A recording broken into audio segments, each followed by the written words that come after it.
ओम शांति। क्या आप सब खुश हैं? महान अभिनेता शरत बाबू का आज निधन हो गया।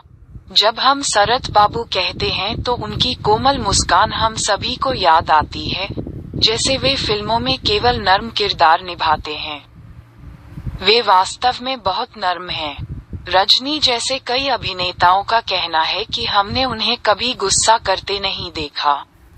वही एक ऐसा शख्स हो सकता है जो सपोर्टिंग रोल निभाकर लोगों के मन में जगह बना सके।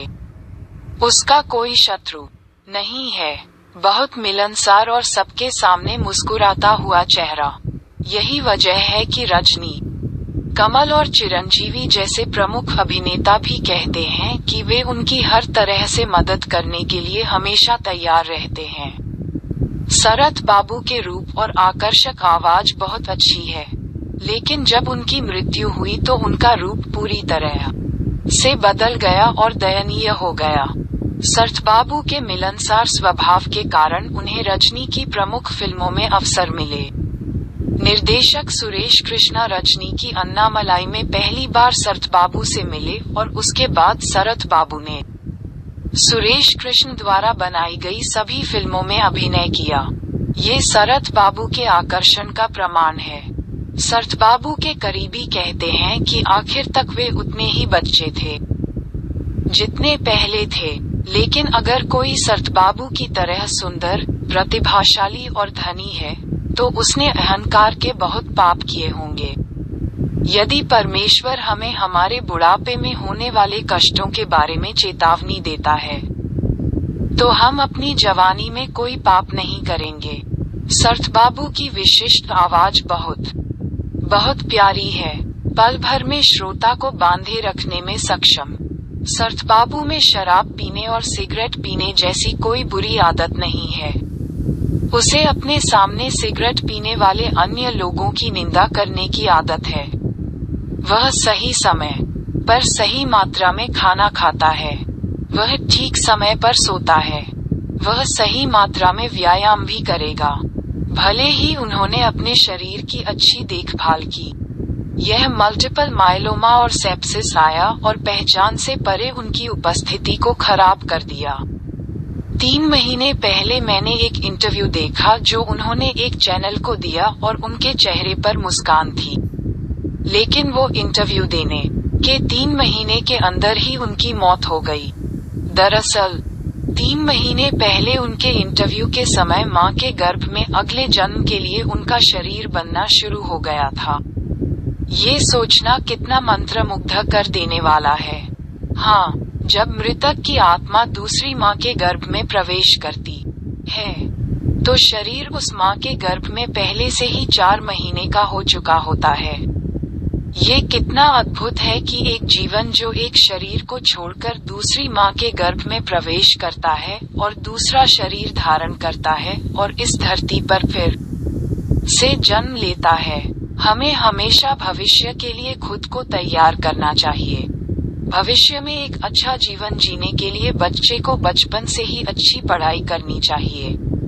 अच्छी नौकरी मिलने के बाद भी उसे बुढ़ापे में या अपने परिवार की देखभाल के लिए कुछ पैसे बचाकर रखने चाहिए, अचानक कोई बीमारी होने पर।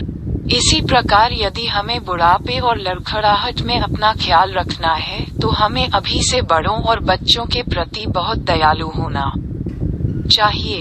एक छोटा सा कठोर शब्द भी दूसरों के मन में यह विचार पैदा कर देगा कि मैं भविष्य में उसकी देखभाल क्यों करूं। इसी प्रकार अगले जन्म में हम स्वस्थ शरीर पाना चाहते हैं, अच्छे माता पिता प्राप्त करना चाहते हैं, और यदि हम बुद्धिमान बनना चाहते हैं, तो हमें अभी दूसरों की मदद करने के अच्छे चरित्र का विकास करना चाहिए। यह अच्छा गुण है जो हमारे अगले जीवन को निर्धारित करता है। शरत बाबू ने अंत तक अपने दिव्य स्वभाव को कभी नहीं बदला।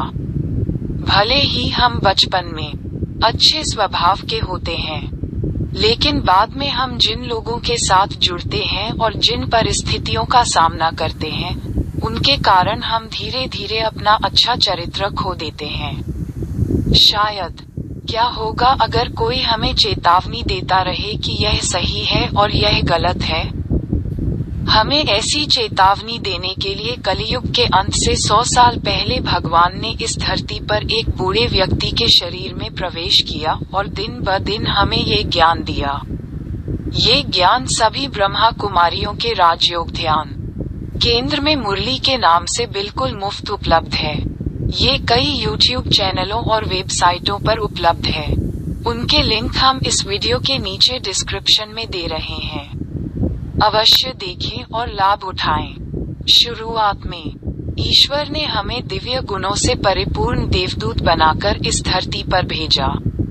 तो ये धरती स्वर्ग है। तब हमारा पूरा ध्यान हमेशा आत्मा पर ही लगा रहता था, जैसे हमारे माथे का तारा। इस प्रकार हमने हमेशा उसी शांति और आनंद का अनुभव किया। इस प्रकार वही पृथ्वी जो 2500 वर्ष तक स्वर्ग थी, अगले 2500 वर्ष नरक में बदल जाती है। ऐसा इसलिए है क्योंकि हमारा ध्यान आत्मा से हटकर शरीर पर चला गया है।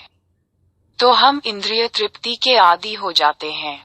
इससे हम काम, क्रोध, मोह, लोभ और अहंकार इन 5 विकारों में आसक्त हो जाते हैं और अनेक पाप करने लगते हैं।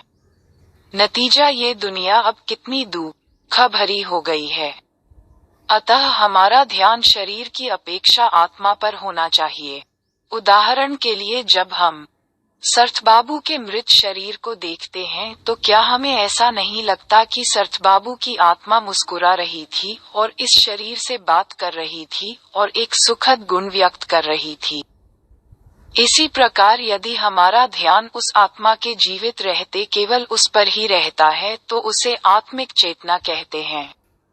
जब हम स्वर्ग में देवदूत थे, हम ऐसे आत्मिक चेतना में थे।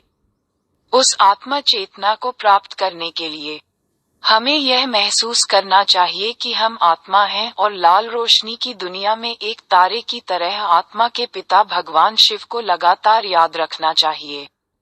इससे हमारी आत्मा के पाप थोड़ा थोड़ा करके दूर हो जाएंगे। हम भगवान की तरह पावन बनेंगे। हम दैवीय गुणों से परिपूर्ण हो जाएंगे। इस प्रयोजन के लिए प्रतिदिन भगवान को ज्योति बिंदु के रूप में सोचने के साथ साथ उस मुरली का चिंतन करते रहना चाहिए जो भगवान द्वारा दी गई बुद्धि है। इसके द्वारा हम फिर से स्वर्ग में सर्वोच्च पद श्री नारायणन के पद को प्राप्त कर सकते हैं। यह इसलिए है क्योंकि कलियुग समाप्त हो जाएगा और फिर से एक सतयुग स्वर्ग बन जाएगा कि भगवान हमें ये ज्ञान देते हैं और हमें स्वर्ग में पुनर्जन्म लेने और आराम से रहने के योग्य बनाते हैं।